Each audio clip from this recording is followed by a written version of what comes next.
Ever tried growing an avocado from one of those pits you'd normally just toss in the trash, only to watch it sit there for months doing absolutely nothing? Or maybe you got it to sprout, but then it turned into this tall, leggy stick with a few sad leaves at the top, and you thought, well, that's never going to give me fruit. I get it. Avocados have a reputation for being tricky, but here's the thing. Most people are just missing a few key steps. In this video, I'm going to walk you through the complete process of growing avocado from store-bought fruit in containers, from selecting the right pit all the way through to long-term care. Plus, stick around to the end where I'll share a grafting secret that can actually get you fruit years earlier than growing from seed alone. Let's get into it. Avocados are one of the most rewarding trees you can grow at home, and honestly, one of the most expensive fruits to keep buying at the store. Growing your own just makes sense, especially when the starting material is completely free. That pit you'd normally throw away after making guacamole? That's a future tree, and while avocados do take patience, growing them in containers gives you control over their environment that you just don't get when planting in the ground. So let's start by understanding what we're working with. Now, before we get our hands dirty, it helps to understand a few things about avocados that will make the whole process make more sense. Avocados are subtropical trees, which means they love warmth and humidity, but really struggle with frost. If you're in USDA zones 9 through 11, you can eventually move your container outside year-round. But for everyone else, containers are actually perfect because you can bring them indoors when temperatures drop. The other thing to know is that avocados grown from seed are not true to type. That means the fruit you eventually get, if you get fruit, probably won't taste exactly like the avocado you started with. It might be better, it might be worse, but it'll be unique to your tree. Some people find that disappointing, but I think it's kind of exciting. You're essentially creating a brand new variety. And here's something most people don't realize. Avocado trees grown from seed can take anywhere from 5 to 13 years to produce fruit, and some never do. But don't let that discourage you, because I'm going to share a trick at the end that can dramatically speed things up. For now, let's focus on getting that pit to grow into a healthy tree. All right, let's talk about selecting and preparing your pit, because this is where a lot of people go wrong right from the start. First, you want to choose a ripe avocado from the store. Not overripe and mushy, but nicely ripe where it gives just a little when you press it. The reason is that pits from underripe avocados sometimes haven't fully developed, and pits from overripe fruit may have already started deteriorating inside. When you cut open your avocado, be careful not to slice into the pit. I like to cut around the equator of the fruit, twist the two halves apart, and then gently pop the pit out with a spoon. Now here's an important step that a lot of people skip. You need to clean that pit thoroughly. Avocado flesh left on the pit can grow mold and cause rot, which will kill your seed before it ever gets a chance to sprout.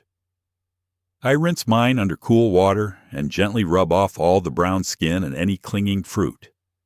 Some people even give it a light scrub with a soft brush. Once it's clean, you'll notice the pit has a slightly pointed end and a flatter end. The flat end is the bottom, where the roots will emerge, and the pointed end is the top where the stem will eventually sprout. Getting this orientation right is critical. If you plant it upside down, you're going to have problems. One more thing. Try to start the sprouting process within a day or two of removing the pit. If you let it dry out too long, it may lose its viability. I've had pits that sat on the counter for a week and never sprouted, while fresh ones from the same batch grew just fine. Now for step 2, which is sprouting your avocado pit, and this is the part that requires the most patience. There are 2 main methods, and I've tried both extensively.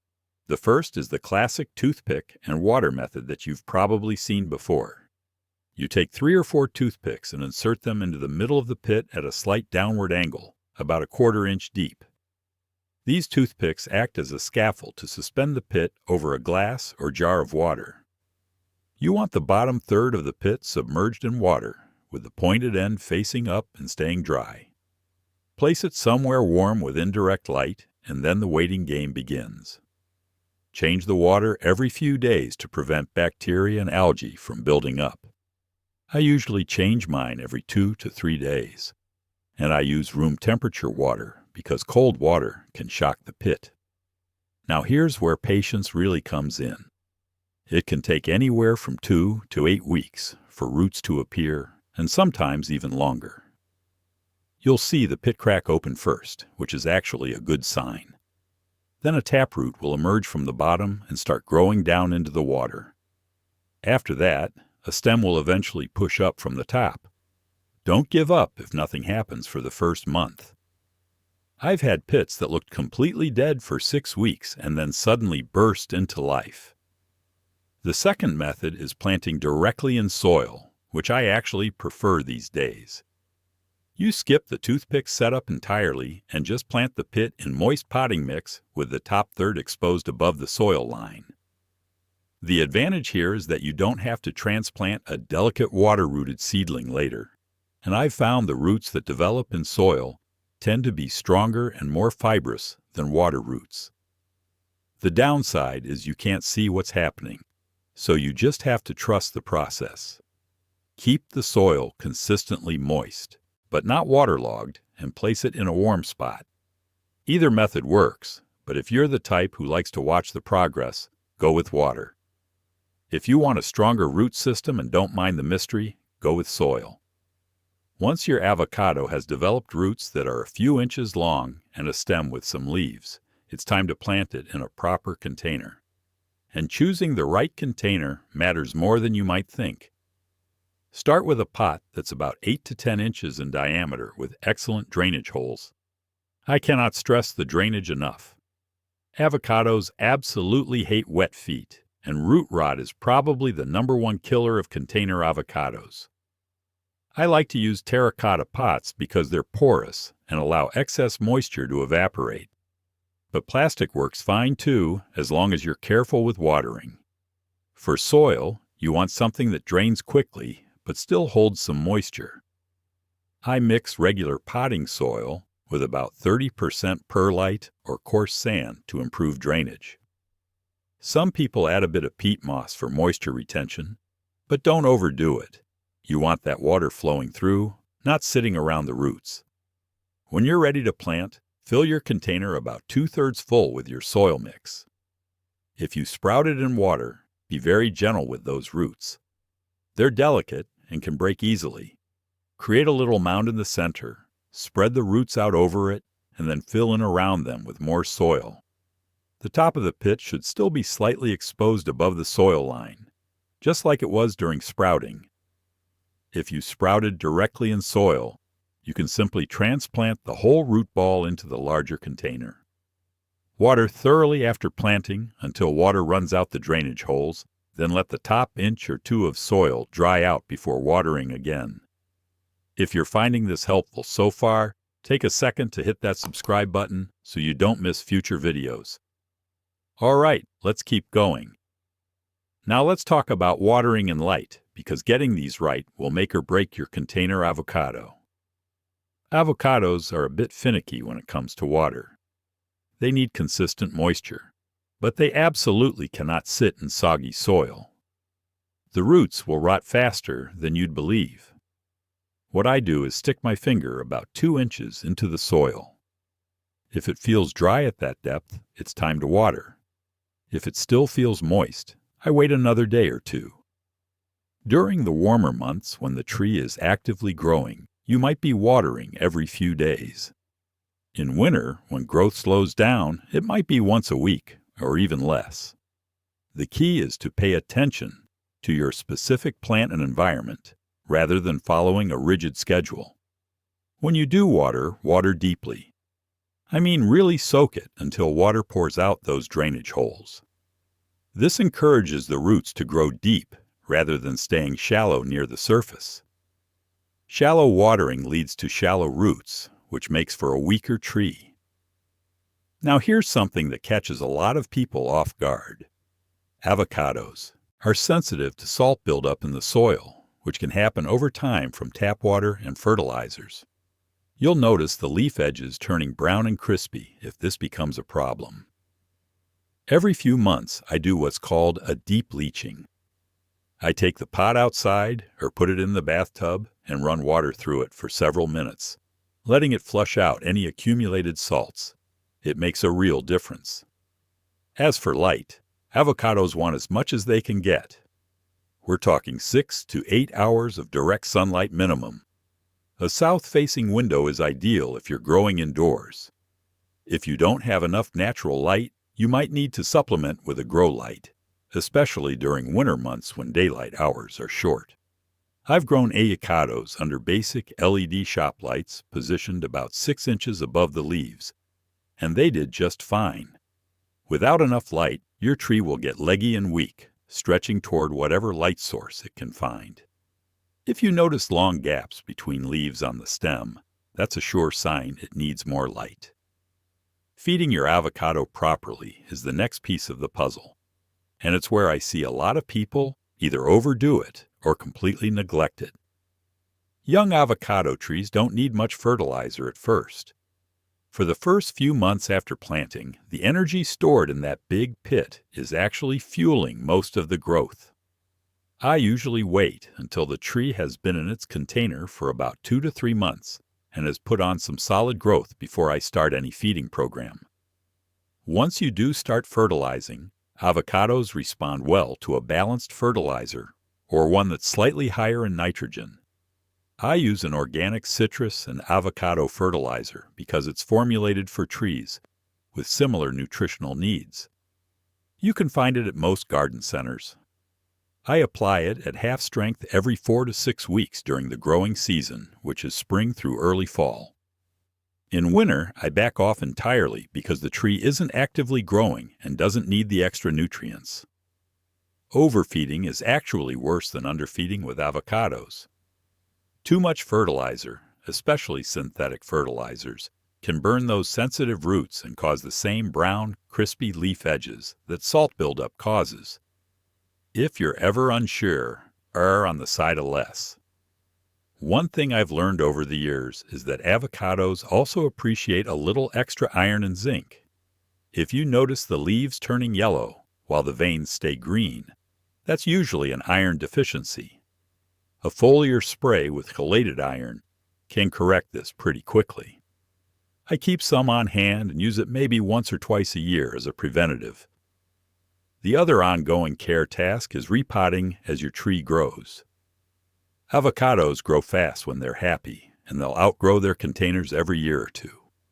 When you see roots coming out of the drainage holes or circling the surface of the soil, it's time to move up to a pot that's 2 to 4 inches larger in diameter. I typically repot in spring just as new growth is. Starting. Be gentle with the root ball and try not to disturb it too much. Avocados don't love having their roots messed with. Now let's talk about something that's absolutely essential for container avocados, and that's pruning. If you just let your avocado grow naturally, it's going to shoot straight up like a telephone pole, and you'll end up with a tall, skinny tree that's impossible to manage indoors and produces leaves only at the very top. Not what we want. The first pruning should happen when your seedling reaches about 12 inches tall. I know it feels wrong to cut back a plant you've been nurturing for months, but trust me on this. You want to snip off the top few inches, cutting just above a leaf node. This forces the tree to branch out rather than continuing to grow straight up. It'll send out side shoots from the nodes below the cut, giving you a bushier, more compact shape. As those side branches grow, you can pinch or prune them back too, encouraging even more branching. I generally prune my container avocados 2 or 3 times during the growing season, never taking off more than about a third of the growth at once. The goal is a tree that's wide and bushy rather than tall and leggy. For container growing, I try to keep my trees around 3 to 4 feet tall, which is manageable for moving indoors and outdoors. and still allows for decent fruit production if you've grafted it. Don't be afraid of the pruning shears. Avocados are resilient, and pruning actually stimulates healthy new growth. Those cuttings don't have to go to waste either. You can try rooting them, though I'll be honest, avocado cuttings are notoriously difficult to root without professional equipment. All right, let's talk about some common problems you might run into and how to solve them, because even with perfect care, things can go sideways sometimes. First, brown and crispy leaf edges. This is probably the most common complaint I hear about container avocados. 9 times out of 10, it's caused by salt buildup in the soil or inconsistent watering. The fix is to do that deep leaching I mentioned earlier, flushing the soil thoroughly with water to wash out the salts. Then make sure you're watering deeply and consistently rather than giving it little sips here and there. Second, yellowing leaves. If the whole leaf is turning yellow, including the veins, you're probably overwatering. Let the soil dry out more between waterings and make sure your drainage is adequate. If the leaf is yellowing but the veins are staying green, that's a nutrient deficiency, usually iron or nitrogen.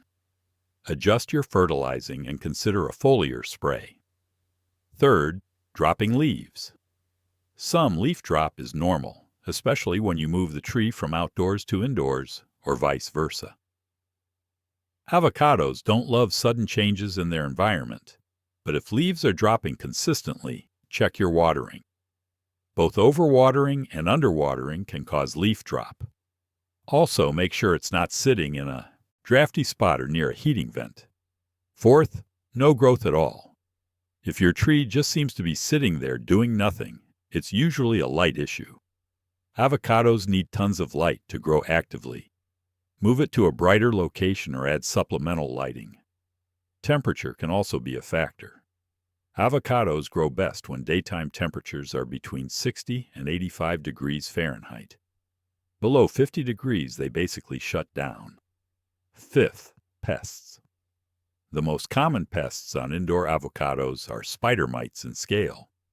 Spider mites leave tiny webbing on the undersides of leaves and cause stippled, discolored foliage. Scale looks like small brown bumps on the stems and leaves. For both, I wipe the leaves down with a damp cloth mixed with a little dish soap, or use neem oil spray every week until the problem clears up. Catching them early is key. The good news is that if you followed everything we've talked about, you should be able to avoid most of these issues entirely.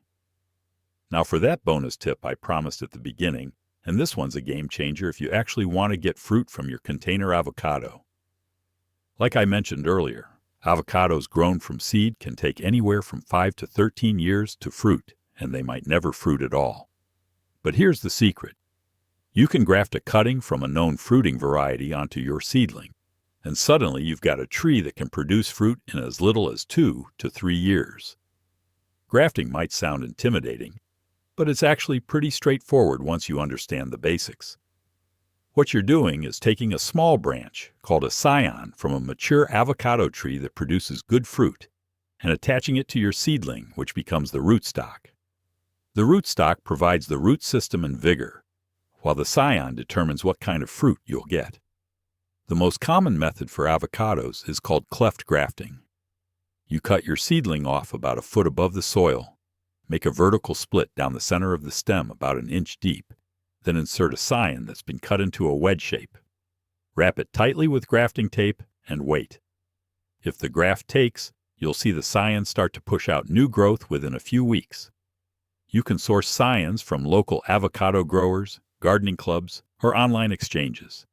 Just make sure you're getting a variety that's suited to container growing and your climate. This is genuinely how commercial avocado orchards work. They're all grafted trees. So if you want fruit, grafting is the way to go. So that's everything you need to know about growing avocado from store-bought fruit in containers. If you found this helpful, make sure to subscribe and hit the bell icon so you know when I post new videos. And if you've got questions or tips from your own experience growing avocados, drop them in the comments below. I'd love to hear from you. Thanks for watching.